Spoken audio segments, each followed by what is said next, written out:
I am Anil YouTube च्यानललाई subscribe गर्नुहोस् र बेल आइकन पनि थिच्नुहोस्।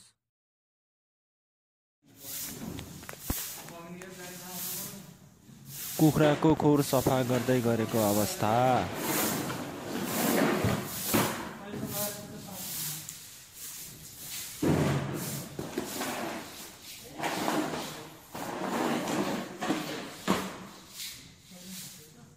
यसरी सुलीहरू निकालिसकेपछि झारूले सफा गरिन्छ र झारूले सफा गरिसकेपछि यो खोरलाई चाहिँ पानीले पनि सफा गर्नु पर्दछ। पानीमा दबाई हालेर खोर सफा गर्ने गरिन्छ।